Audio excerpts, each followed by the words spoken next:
அனைவருக்கும் நமஸ்காரம். ஓம் நம சிவாய, ஓம் சிவாய நமக.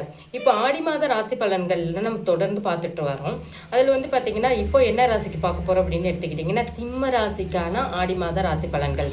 சிம்ம ராசியை எடுத்துக்கிட்டோம்னா ராசியாதிபதினு சொல்லக்கூடிய சூரியன் ராசிக்கு 12ஆம் இடத்துல இந்த மாதம் சஞ்சாரம் பண்ணுவார்.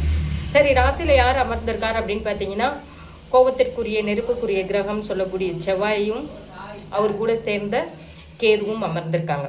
அப்போது இந்த காலகட்டங்களில் பேச்சுவார்த்தைகளில் ரொம்ப ரொம்ப கவனமாக இருக்கணும் அப்படிங்கிற மாதிரியான ஒரு விஷயம்.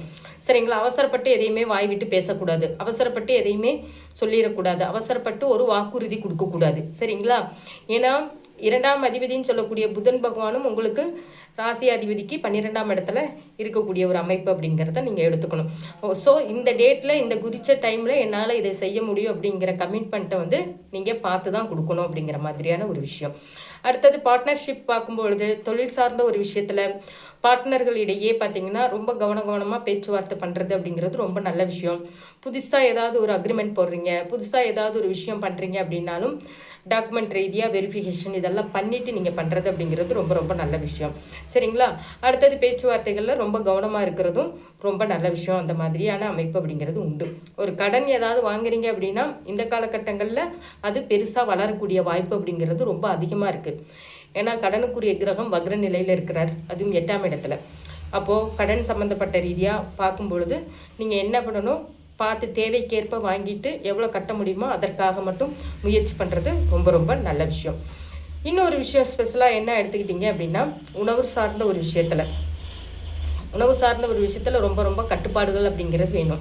ஏன்னா ஏதோ ஒரு உணவு உங்களுக்கு சேராதது ஏதாவது ஒன்று சாப்பிட்டுட்டு ஃபுட் பாய்சன் ஆகிறதுக்கான ஒரு வாய்ப்பு அப்படிங்கிறது உண்டு. சரிங்களா? அதனால் உணவு சார்ந்த விஷயத்தில் ரொம்ப கண்ட்ரோலாக இருக்கிறது அப்படிங்கிறது ரொம்ப ரொம்ப நல்ல விஷயம். சரிங்களா?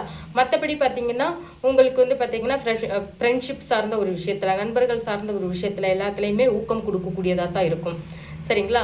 ஸோ என்ன ஒரு விஷயத்தில் ரொம்ப கவனமாக இருக்கணும் அப்படின்னு எடுத்துக்கிட்டிங்கன்னா அவசரப்பட்டு வாய் விட்டு யாரையும் சபிக்கக்கூடாது ஏதோ ஒரு விஷயத்தில். ஏன்னா சாபத்தை கொடுக்கக்கூடிய கிரகமும் கோபத்தை கொடுக்கக்கூடிய கிரகமும் உங்களுடைய ராசியாதிபதினு சொல்லக்கூடிய இடத்துலையே இருக்கிறதுனால, சிம்மத்திலே இருக்கிறதுனால ஏதோ ஒரு வார்த்தையை விட்டு விட்டு சபிச்சிட்டீங்க அப்படின்னா அது உங்களுக்கும் பாதிப்பை கொடுக்கும் அப்படிங்கிற மாதிரியான ஒரு விஷயந்தான். ஸோ அவசரப்பட்டு யாரையுமே சாப விடக்கூடாது அப்படிங்கிற ஒரு அமைப்பு அப்படிங்கிறது உண்டு. சரிங்களா? ஸோ இந்த பதிவு உங்களுக்கு பிடிச்சிருந்துச்சுன்னா லைக் பண்ணுங்கள், ஷேர் பண்ணுங்கள், கமெண்ட் பண்ணுங்கள். ஐஸ்வர்யம் அஸ்ட்ரோ டிவி சேனலை சப்ஸ்கிரைப் பண்ணிக்கோங்க. அப்போ தான் தொடர்ந்து நான் போடக்கூடிய வீடியோ உங்களுக்கு உடனே டிஸ்பிளேயில் வரும். சரிங்களா? நன்றிங்க.